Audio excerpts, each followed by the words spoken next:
इस वीडियो में आप तमाम को खुशामदीद कहते हैं और हम पार्ट नंबर 2 और पार्ट नंबर 3 सॉल्व करने वाले हैं using the properties of determinants. ठीक है, तो यहाँ पे हमारे पास दूसरा है, हमारे पास डिटरमिनेंट हमारे पास चूंकि ये है, वी हैव, हमारे पास जो के है ये, इसको हम कंसिडर करते हैं 0 a -b, या जो -a 0 -c सी, और ये रहा ज़ीरो, इसको हमने किया इक्वल टू ज़ीरो। ठीक है, ये गिवन है, तो हम इसका लेफ्ट हैंड साइड पहले कंसिडर करते हैं। ठीक है, तो लेफ्ट हैंड साइड इसका हमारे पास ये है 0 a -b, और यह आ जाएगा -a 0 -c b c, और ये रहा ज़ीरो। ठीक है, अब लेफ्ट हैंड साइड के ऊपर हमने ऑपरेशंस करने हैं। ठीक है, प्रॉपर्टीज के हवाले से जो भी हमारे पास प्रॉपर्टीज है उनको देख के हमें इन पे ऑपरेशंस करने हैं। तो आपको याद होगा कि पहली प्रॉपर्टी थी हमारे पास कि अगर हम किसी डिटर्मिनेंट का ट्रांसपोज ले लें तो हमारे डिटर्मिनेंट पे उसका कोई असर नहीं पड़ेगा। यानी कि रोज़ को अगर हम कॉलम में इंटरचेंज करें या कॉलम को रोज़ में इंटरचेंज करें तो ये हमारे डिटर्मिनेंट पे कोई असर नहीं पड़ेगा। तो हम ट्रांसपोज अप्लाई करते हैं, यहाँ पे हम डायरेक्टली काम कर देते हैं। ठीक है, तो पहला क्या हमारे पास, ये जो हमारे पास कॉलम है इसको हम रो में कन्वर्ट करते हैं, 0 -a, और इधर आ गया हमारे पास बी। ठीक है, फिर दूसरे को a 0 -c, फिर तीसरे को हम देखते हैं यहाँ पे। ठीक है, प्लस सी, सही है, प्लस सी आ गया, नीचे प्लस सी है, और उधर -b हमारे पास आ जाएगा, -c हमारे पास आ जाएगा, और यहाँ पे आया ज़ीरो। तो ये हमने कॉस ऑपरेशन यहाँ पे किया, हमने ट्रांसपोज ऑपरेशन किया। अगर किसी डिटर्मिनेंट का यहाँ पे अगर हम ले लेते हैं ट्रांसपोज, तो वापस डिटर्मिनेंट वही मैट्रिक्स अपने आप के बराबर आ जाएगा, इस पे कोई चेंज नहीं आएगा। यानी कि ट्रांसपोज प्रॉपर्टी थी, प्रॉपर्टी नंबर 1। ठीक है, पहली प्रॉपर्टी थी, तो ये आ गया है। अब यहाँ पे हम ऐसा करते हैं, हर रो से हम माइनस कॉमन लेते हैं। ठीक है, हर रो से हम माइनस कॉमन लेते हैं, तो हर रो से, पहले रो से हम माइनस कॉमन लेंगे, तो ये आ जाएगा पहला माइनस, माइनस या -1 आप दोनों लिख सकते हैं, इस पे कोई मसला नहीं है। ठीक है, -1, तो ये कौन सी प्रॉपर्टी होगी जिसमें हम माइनस या -1 कॉमन ले सकते हैं? ये प्रॉपर्टी नंबर 6 थी, प्रॉपर्टी नंबर 5 थी हमारे पास, कि कोई भी हमारे पास नॉन ज़ीरो नंबर होगा, वो उसके डिटरमिनेंट के साथ मल्टीप्लाई हो जाए या उसके रोज या कॉलम के साथ मल्टीप्लाई हो जाए, तो इस पे कोई असर नहीं लेके आएगा। दूसरी रो से भी हम माइनस कॉमन लेंगे, तो वहाँ जगह एक और -1, ठीक है, -1 ही लिख लेते हैं, और तीसरी रो से हम एक और -1 कॉमन लेंगे, तो हमने 3 किस्म के माइनस कॉमन लिए। इसकी वजह क्या है, वजह मैं आपको आगे समझा रहा हूँ। ये आ जाएगा 0 से माइनस कॉमन लिया a, और ये आ जाएगा -b। ठीक है, पहले रो से जब हमने माइनस कॉमन लिया तो साइन ऑटोमेटिकली चेंज हो जाएंगे। दूसरे रो से भी हमने माइनस कॉमन लिया तो इसके साइन भी ऑटोमेटिकली चेंज हो जाएंगे, -a 0 -c, और तीसरे रो के भी साइन चेंज हो जाएगी क्योंकि हमने माइनस कॉमन लिया है। प्रॉपर्टी हमने कौन सी इस्तेमाल की, प्रॉपर्टी नंबर 5 हमने यहाँ पे इस्तेमाल की, कि अगर कोई के है, अगर किसी रो से मल्टीप्लाई हो रहा है के, या किसी कॉलम से मल्टीप्लाई हो रहा है, तो वो बेसिकली हमारे डिटर्मिनेंट के साथ डायरेक्टली मल्टीप्लाई हो रहा है। ठीक है, ये कहानी है। तो ये 3 माइनस जो अंदर रो से मल्टीप्लाई हो रहे हैं, या डायरेक्टली हम डिटर्मिनेंट से मल्टीप्लाई करेंगे, तो हमारे डिटर्मिनेंट का कोई चेंज नहीं होगा। ठीक है, तो क्या है यहाँ पे हमारे पास, आप देख सकते हैं 3 माइनस है, तो 3 माइनस से मल्टीप्लाई हो जाए, minus minus plus, plus minus minus, minus तो आ जाएगा यहाँ पे। और ये किस चीज़ के बराबर है, ये डिटर्मिनेंट आप देख सकते हैं, ये वही डिटर्मिनेंट है जो पहले हमें गिवन था, यही था जो इधर हमें गिवन है, वो तो ये डिटर्मिनेंट है ना, सेम एज इट इज़ ये डिटर्मिनेंट आ गया है। तो हम लिख सकते हैं, इसकी जगह हम ये लिख सकते हैं, इसका मतलब डिटर्मिनेंट, इसका रिजल्ट आगे जो गिवन था, और जो गिवन डिटर्मिनेंट था वो हमारे पास क्या था, वो उसकी वैल्यू हमारे पास क्या है, उसकी वैल्यू हमारे पास क्या है, ज़ीरो है। ज़ीरो है या नहीं, हाँ, उसकी वैल्यू हमारे पास ज़ीरो है। तो ज़ीरो को क्या नेगेटिव की ज़रूरत है नहीं, ज़ीरो को किसी नेगेटिव की ज़रूरत नहीं है, तो रिजल्ट क्या है हमारे पास, ज़ीरो आ गया। ये फिर इसको हम लिख सकते हैं कि राइट हैंड साइड भी इक्वल टू ज़ीरो आ गया है, जैसा कि राइट हैंड साइड था हमने उसको प्रूफ करके दे दिया है। ठीक है, आप इस तरह इसको सॉल्व कर सकते हैं, तो रिजल्ट 0 आ गया है। यानी इस पे आप देख सकते हैं प्रॉपर्टी नंबर, यहाँ पे आप देख सकते हैं प्रॉपर्टी नंबर 5 यहाँ पे लागू हो गई है, 5 ने अपना काम यहाँ पे कर दिया। ठीक, प्रॉपर्टी नंबर 5 यहाँ पे इस्तेमाल में आ गई है। अब इस वाले में देखते हैं कौन सी प्रॉपर्टी इस्तेमाल में आती है। ठीक है, हम लिखते हैं वी हैव, यहाँ पे हमारे पास क्या है, बल्कि डायरेक्टली हम इसका लेफ्ट हैंड साइड कंसिडर करते हैं ताकि टाइम हमारा ज़ाया ना हो। लेफ्ट हैंड साइड 2 3 5 7 8 और ये रहा 9, ये रहा 65 75 और ये रहा 86। ठीक, लेफ्ट हैंड साइड हमने देख लिया। अब इसको आपने पहले ये तो जज करना है कि इस पे हमने काम क्या करना है, इसको कैसे जज करना है कि इसमें हमने पहले कौन सी प्रॉपर्टी अप्लाई करनी है या पहले इसमें क्या काम करना है।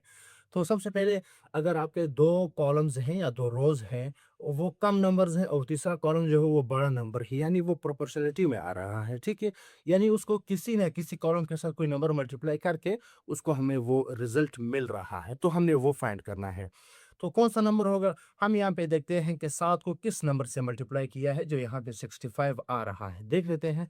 तो 7 9 ज़ा 63, अगर 8 से 10 से करते हैं तो बढ़ जाएगा, 70 आता है ना, ये चूंकि 65 है। तो 7 9 ज़ा क्या आता है, 7 अगर हम 9 से करें 63 आता है। ठीक है, यहाँ तक थोड़ा हो गया समझ। तो 63 आता है, 63 से क्या रह जाता है, तो 2 है। 2 चूंकि ये हमें नज़र आ रहा है कि ये पहले कॉलम में पहले एंट्री है, ये तो यहाँ तक हो गया। अब 8 को देखते हैं, 8 को भी उसी लाइन से करते हैं, क्या रिजल्ट आता है, 8 नम 72, जी 72 आता है। ठीक है, मैं यहाँ पे लिखता हूँ 72 और क्या 3 बचता है, 3 कहाँ से आता है, जैसा कि ये 2 इधर से आया तो 3 भी यहाँ से आ रहा है। बिल्कुल बात वाज़ेह हो रही है हमारी। इसके बाद हम देखते हैं 9, इसी 9 से मल्टीप्लाई करते हैं, 9 9 ज़ा 81, तो 81 हमारे पास आता है और यहाँ पे कितना बचता है, 5 बचता है। 5 तो पहला यहाँ पे 81 है, तो हमारा काम आसान हो गया है। एक नॉन स्केलर नंबर है जो कि 9 है, 9 को कॉलम नंबर 2 से मल्टीप्लाई करके फिर ये रिजल्ट मिल रहा है और इससे पहले इस कॉलम नंबर 3 और इसके बाद कॉलम नंबर 3 में कॉलम नंबर 1 भी ऐड हो रहा है। तो इसको भी देखते हैं कितनी प्रॉपर्टीज़ हम यहाँ पे अप्लाई कर सकते हैं, इसको 2 टर्म्स में भी चेंज कर सकते हैं। तो मर्ज़ी हमारी, पहले हम एक एंगल से देखते हैं फिर बाद में हम दूसरे एंगल से देखते हैं। ठीक है, तो इस पे अब हम क्या करते हैं, एक प्रॉपर्टी अप्लाई करते हैं, ऐसा करते हैं, इसको सम की शक्ल में लिखते हैं, 2 3 5 7 8 9, इसको सम की शक्ल में लिखते हैं। 65 को हम लिखते हैं 63 प्लस 2 हम लिख सकते हैं। 75 को हम लिखते हैं 72 प्लस 3 और 86 को हम लिखते हैं 81 प्लस 5, इस तरह हम लिख सकते हैं। ठीक है, हम लिख सकते हैं, हमने सम की शक्ल में इसको लिख दिया है। अब यहाँ पे क्या काम करते हैं इसके ऊपर, हम ऐसा करते हैं, इसको प्रॉपर्टी नंबर 6 के तहत जो प्लस वाला है, पहले डिटरमिनेंट को हम अलग लिखते हैं, फिर प्लस लगा के दूसरा डिटरमिनेंट हम लिखते हैं। तो क्या है, 2 3 5 7 8 9, तो पहले टर्म्स क्या है, 63 72 81, 63 आया 72, फिर आया 81, इसको हम इस तरह लिख सकते हैं। फिर प्लस लगा के इसको हम दूसरा जो टर्म है, अब इस केस में वो लिखेंगे, लेकिन पहले 2 जो कॉलम्स है वो वही वाले आ जाएंगे। ठीक है, 2 3 5 7 8 9, अब तीसरा जो कॉलम आएगा वो ये वाला आएगा, 5 3 2 2 3 5, ये वाला आ जाएगा 2 3 5। ये कौन सी प्रॉपर्टी है, हम सबको पता है, ये 2 टर्म्स वाली प्रॉपर्टी है, प्रॉपर्टी नंबर 6। प्रॉपर्टी नंबर हमारे पास आई 6 कि अगर 2 टर्म्स होंगे, 2 टर्म्स होंगे तो उनको हम डिस्ट्रीब्यूट कर सकते हैं 2 डिटर्मिनेंट में, it will not affect our determinant results. ठीक है, अब इसमें तो साफ वाज़ेह है, 2 कॉलम बराबर है, तो 2 कॉलम बराबर है, हमने समझा है प्रॉपर्टी नंबर 3 के तहत कि अगर 2 कॉलम बराबर है तो उसका डिटर्मिनेंट 0 हो जाएगा। अब बात रहती है इसमें, तो इसका हम देखते हैं इसका क्या रिज़ल्ट आता है, तो इस पे यहाँ पे अप्लाई करते हैं। इसको हम ऐसा अप्लाई करते हैं कि यहाँ पे आप देख सकते हैं इसमें भी 7 9 ज़ा 63 8 9 ज़ा 9 9 यानी कॉलम नंबर 3 में 9 कॉमन है, तो 9 को हम कॉमन निकाल सकते हैं। ठीक है, हम लिखेंगे by taking 9 as a common, by taking 9 as a common from C3 से हम 9 कॉमन लेते हैं। ठीक है, तो हम C3 से 9 कॉमन लेते हैं और यहाँ पे हमने 9 कॉमन ले लिया है, तो C3 क्या बच जाएगा, तो लिखते हैं 2 3 5 7 8 9, और कॉमन जब ले लिया तो ये आ जाएगा 7, कॉमन जब ले लिया तो ये आ जाएगा 8, और यहाँ पे आ जाएगा 9, और साथ में प्लस वो भी लिखते हैं 2 3 5 7 8 9 2 3 5। तो यहाँ इस स्टेप पे से हमने ये काम किया कि तीसरे कॉलम से हमने 9 कॉमन लिया यहाँ पे। ठीक है, सिर्फ हमने ये काम किया है। तो इस कॉमन लेने वाले को क्या कहते थे, ये कौन सी प्रॉपर्टी थी हमारे पास, ये प्रॉपर्टी नंबर 5 थी हमारे पास, कि कोई अगर हम के नॉन ज़ीरो नंबर हम वो कॉमन निकाल सकते हैं किसी कॉलम से, पूरे कॉलम से या पूरी रो से हम निकाल सकते हैं, जिस तरह के इस वीडियो में हमने -1 निकाले थे। इसको प्रॉपर्टी नंबर 5 कहते हैं कि वो हमारे डिटरमिनेंट पे कोई असर नहीं लगाएगा। तो प्रॉपर्टी नंबर 5 थी यहाँ पे कि हम नॉन ज़ीरो नंबर कॉमन ले सकते हैं, नॉन ज़ीरो नंबर कॉमन ले सकते हैं, ये हमारे डिटरमिनेंट पे कोई असर नहीं लगाएगा। अब आप देख सकते हैं 9 तो 9 हम लिखेंगे। ठीक है, इसका डिटरमिनेंट क्या होगा, इसका डिटरमिनेंट ऑब्वियसली हमारे पास 0 हो जाएगा, क्योंकि इसमें 2 कॉलम जो है वो क्या है, वो बराबर है, तो इसका डिटरमिनेंट 0 आ जाएगा, प्लस और इसका डिटरमिनेंट भी क्या है, 0 हो जाएगा, क्योंकि इसमें अगेन 2 कॉलम जो हैं वो बराबर आ रहे हैं, तो इसका भी डिटरमिनेंट हो गया 0। तो 9 मल्टीप्लाई हो जाएगा 0 से, तो 0 आ जाएगा। इसका मतलब है लेफ्ट राइट हैंड साइड जो चाहिए था वो हमने प्रूफ करके दे दिया। जब कॉलम सारे आ गए हमारे पास, 2 कॉलम्स बराबर आ गए, तो ये कौन सी प्रॉपर्टी थी, ये प्रॉपर्टी नंबर तीसरी थी कि अगर 2 कॉलम्स बराबर आते हैं तब डिटरमिनेंट हमारे पास क्या होगा, 0 होगा। तो इसके साथ हमारी वीडियो कंप्लीट हुई, तो मिलते हैं नेक्स्ट वीडियो में, इजाज़त चाहते हैं, अल्लाह हाफिज़।